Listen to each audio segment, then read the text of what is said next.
गुरुजी किसी को भगवान को किसी ने देखा ही नहीं है, फिर फोटो कैसे बन जाते हैं? भगवान को किसी ने देखा नहीं है पर फोटो कैसे बन जाते हैं? वाह क्या सवाल है बच्चे का, तालियां होनी चाहिए। बेटा भगवान को किसी ने देखा नहीं है पर भगवान कैसे हैं ऐसा लिखा है ना भागवत जी में कि भगवान के बाल घुंघराले से हैं, आँखें ऐसी हैं, नाक ऐसी हैं, गाल ऐसे हैं, मुंह ऐसा है, अधर ऐसे हैं, होंठ ऐसे हैं, छाती ऐसी है, भुजा। तो जो जैसे चोर पकड़ने के लिए पुलिस क्या करती है, इसका स्केच बनवाती है ना, उसी तरह ठाकुर जी कैसे हैं सब लिखा हुआ है।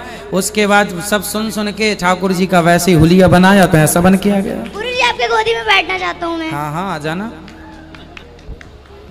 आपने बहुत अहम सवाल किया। अभी सुनते हैं डॉक्टर जाकिर नाइक साहब ने इसको किस तरीके से एक्सपोज किया और क्या जवाब दिया है। लोगों के दिमाग में जो गलत फहमी वो भी इंशाल्लाह दूर हो जाएंगी और आपके साथ जो गलत फहमी वो भी इंशाल्लाह दूर हो जाएंगी। कुरान में लिखा है कि उसके जैसा कोई नहीं है, उसके जैसा कोई नहीं है।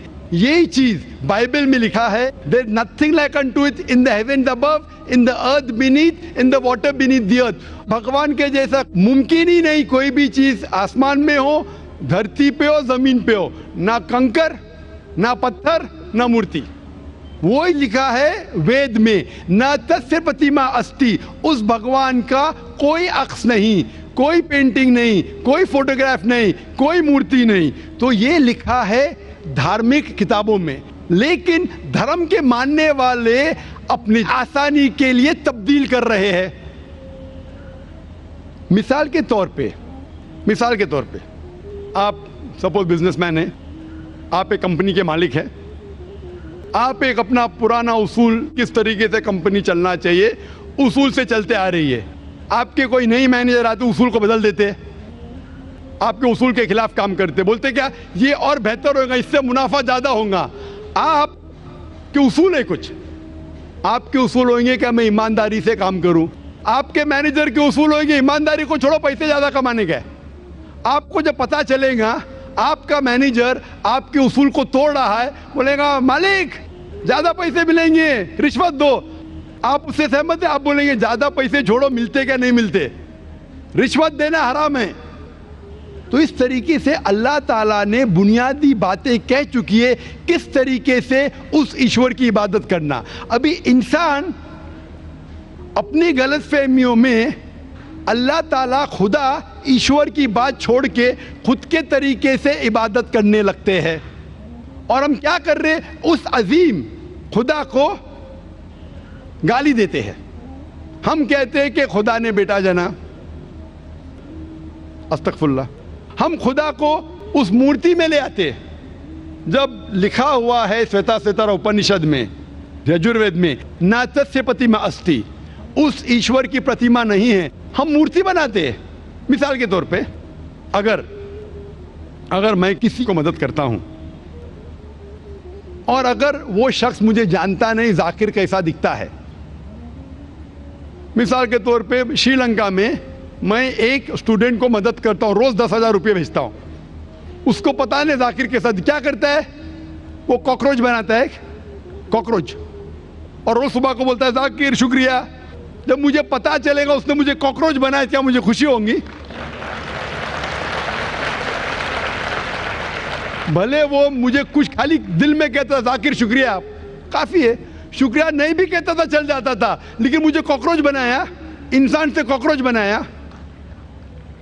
मुझे फर्क पड़े ना पड़े, वो तो बेवकूफ बन रहा है ना, कैसा बेवकूफ इंसान है। मुझे भले फर्क ना पड़ा, मैं दयालु, जान देना मुझे कॉकरोच में क्या फर्क पड़ा, मैं बोलूंगा क्या बेवकूफ इंसान है, क्या बेवकूफ इंसान है कि कॉकरोच के सामने झुक रहा है। तो इसी तरीके से खुदा ने हर मजहबी किताब में दिखाया हुआ है किस तरीके से उसकी इबादत करें, किस तरीके से उसकी बात माने। हम आते हैं और अपने तरीके से सोचने लगते हैं एनर्जी इज गॉड। कहां नहीं लिखा एनर्जी इज गॉड?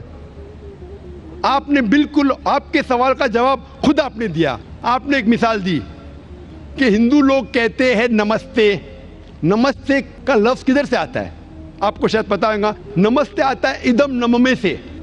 इदम नममे मतलब मैं आपके सामने झुकता हूं, मैं आपकी इबादत करता हूं, बराबर।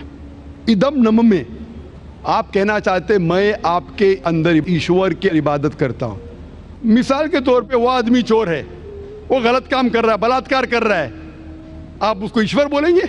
आप ईश्वर को इतना घटिया समझ गए? वो बलात्कार करने वाले इंसान को बोलते हैं आप ईश्वर है। इससे भाईचारगी बढ़ेंगी नहीं घटेंगी। वो बलात्कार करने वाले को, वो चोर को, वो डाकू को मैं ईश्वर मान रहा हूं, उसके सामने झुक रहा हूं। अल्लाह को क्यों गाली दे रहे? ईश्वर को क्यों गाली दे रहे? खुदा को क्यों गाली दे रहे? इस्लाम में, इस्लाम की भी आपने मिसाल दी, इस्लाम में हम कहते अस्सलामु अलैकुम, अल्लाह ताला से फरमाते इस इंसान पे सलामती दे। चाहे वो अच्छा इंसान है तो भी सलामती देने की बात अच्छी है, चाहे वो चोर या डाकू हो, मैं बोलूंगा अस्सलामु अलैकुम। मैं कह रहा हूं या अल्लाह, या रब, या खुदा, या ईश्वर, या भगवान, इस डाकू पे रहमत फरमा। कुछ बुरी बात है ना? मैं अल्लाह को गाली दे रहा हूं, उसके लिए दुआ दे रहा हूं कि तू गलत काम छोड़ और सही रास्ते पे आ। अगर मैं उसको खुदा मानूंगा तो खुश हो जाएगा, वो और चोरी करेगा, वो और बलात्कार करेगा। कोई भी धर्म में ये नहीं सिखाता। ये धर्म के मानने वाले अपनी खुद की इजाज़ करते हैं, इसे कहते हैं इनोवेशन, बिदात। जिस तरीके से खुदा ने सिखाया है कि उसकी इबादत करे, उसी तरीके से हमें करना चाहिए। तब्दीली लाएंगे, हम समझ रहे हैं कि भाईचारा बढ़ेगा, भाईचारा नहीं बढ़ेगा, भाईचारा घटेगा। लेकिन अगर मैं आपसे कहूँगा अवतार सिंह अस्सलामु अलैकुम, मैं अल्लाह से दुआ करता हूँ कि आप पे सलामती हो, आप पे अमन हो, आप मुझे बोलो, इससे भाईचारा ज़्यादा बढ़ेगा या कहने से भाई मैं आपको ईश्वर मानता हूँ और फिर आपकी बात नहीं मानूँ मैं?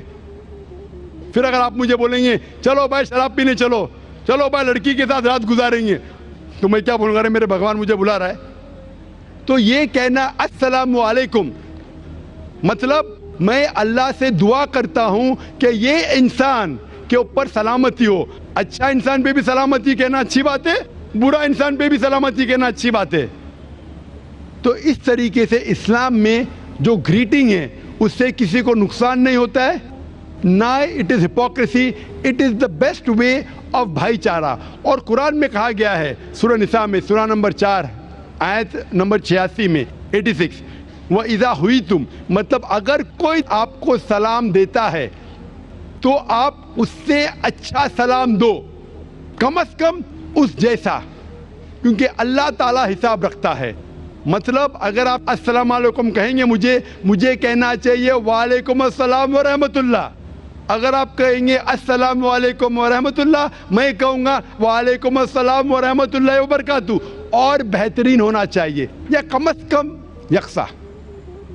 इसा आप कहेंगे अस्सलाम वालेकुम, वालेकुम अस्सलाम, अल्फाज वही है लेकिन दिल से आ रहा है वालेकुम अस्सलाम, इसमें भी जज्बा ज़्यादा है, ये भी बेहतरीन है। तो कुरान में लिखा है कोई भी आपको सलाम करता है उससे बेहतरीन सलाम दो, या उससे बेहतर ना कर सको, कोई कहा अस्सलाम वालेकुम व रहमतुल्लाहि व बरकातहू, कम से कम उतना दो, वालेकुम अस्सलाम व रहमतुल्लाहि व बरकातहू। ये तालीमात है कुरान में, इससे भाईचारा बढ़ता है। तो गलत तरीके से इबादत करना जो वेद के खिलाफ है, कुरान के खिलाफ है, बाइबल के खिलाफ है, ग्रंथ के खिलाफ है, वो करने से भाईचारा नहीं बढ़ेगा बल्कि घटेगा। तो इसीलिए हम ये जाने, ईश्वर जो हमारा बनाने वाला है, हमारा खालिक है, वो जानता है कि किस तरीके से उसकी इबादत करना चाहिए, वो बेहतरीन जानता है। मिसाल के तौर पे आपको डॉक्टर कोई दवाई देता है कि ये लाल गोली सुबह को लेना, हरी गोली दोपहर को लेना, आप बोलेंगे छोड़ो हरी लाल, मैं नीली गोली खाऊंगा। अरे वो डॉक्टर है, वो जानता है। तो इसी तरीके से हमारा खालिक, हमारा मालिक खुदा है, उसकी बात के ऊपर अमल करना। इसीलिए जो इंसान खुदा की बातों पे अमल करता है उसे कहते हैं इस्लाम, मतलब सबमिट, ही is called as a Muslim. तो जो कोई अल्लाह के मुताबिक चलता है उसे कहते हैं person who submits his will to God. Hope that answers the question.